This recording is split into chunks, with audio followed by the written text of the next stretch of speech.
What is up guys, this is Kiran here. Welcome back to Tech Kiran YouTube channel. This is a Xiaomi EU ported ROM available for Redmi Note 9 Pro, Redmi Note 9S, Redmi Note 9 Pro Max and Poco M2 Pro.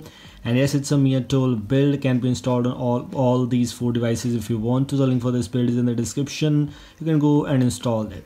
By the way, now for Redmi Note 9 Pro users, or you can say Redmi Note 9S, or you can say Cortana, it's officially available also. So if you want to install the official build, you can also install that. But honestly, the ported ROM is far better than the official build, and I've installed it using it from some time. I'm going to share with you which are the things you get in this build, and is it better than the stock ROM? Yes, you should try it out. Let's get started.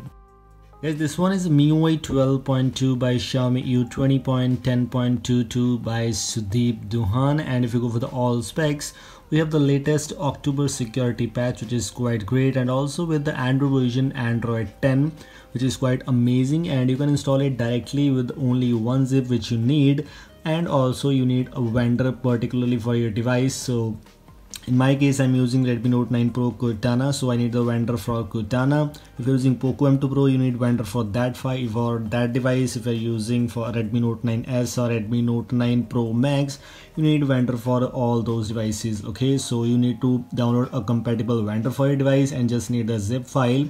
Also, this ROM comes with no ads at all, and you can see no bloatware at all.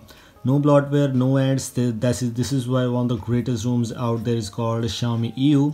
It's a ported ROM, has a lot of things. We're going to talk about all these things one by one. First of all, if you can see the full screen gesture, that looks amazing. The gesture animation looks amazing. Full screen gesture looks great here. If you talk about these quick settings, that looks amazing. Sorry, the recent panel, or you can see the multitasking, everything looks really smooth. You can go and install this build directly.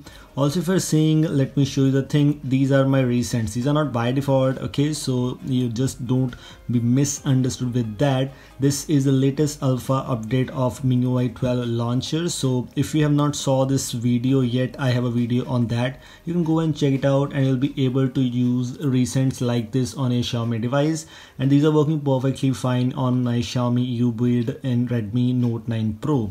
So you can use them if you want to. Also, if you go here to the theme store, let me show you, we have this Chinese theme store available where we have a lot of themes available which you can simply install directly by just clicking here, and you just need to click on download button. It will not take that much time. There are no issues in server at all. In my case, it's perfectly fine here. Everything seems nice, so you can install it directly without having any issues. Also, you can import third-party themes if you want to. So if you like third-party themes, you can use them, and almost everything works fine here. Let me show you by applying this theme. And also, you don't need to reboot for any theme after applying. So this is also one of the coolest things out there. This is the theme which we have applied right now, and you can see the control center is also changed, including that if you have noticed, the smoothness is quite great. This is one of the smoothest ROMs out there, and I've compared it with the official one.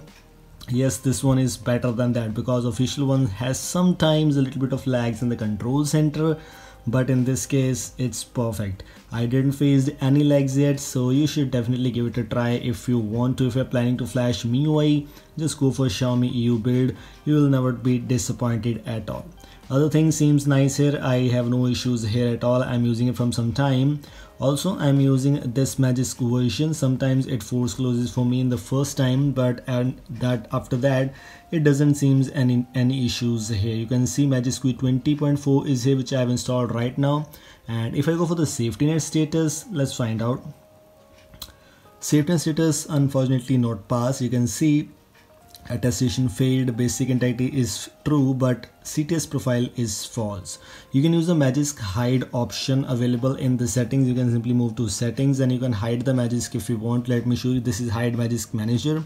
If you hide that, then you'll be able to pass the safety net. I'm not sure, or you can use this one, Magisk hide, and after that might be you'll be able to pass the safety net status. Also, moving on to some other things, we have settings where we have a lot of things. We have the always on display option available. Of course, that will not work at all, so just don't use that. Other thing else are fine here. We have the charging animations options available. You can choose a flow, glow or wave, so depends upon the preferences you choose. Also including in the display section we have the light mode and dark mode, and this dark mode looks amazing. You can simply switch to dark mode without having any issues. You can see this looks cool here, the light theme. This menu looks very impressive, and this is just like iOS, so looks better than that. Color scheme customizations, reading mode, dark mode, as I already told you. Other things seems nice here. There are no options to customize the control center and notification bar from there, but you can see in here you have the option to customize the control center from the new version or the old version, or also you can switch the control center side, which I already switched that, and also working perfectly fine. Themes, password and security, everything seems almost same to the stock ROM, nothing else is here, but in the terms of performance you should definitely give it a try. This is all from today's video. If you like it, don't forget to like and share this video, and the link for this build is in the description, and also you can use the compatible vendor for this if you want to install this. This was all. Thanks for watching. Goodbye.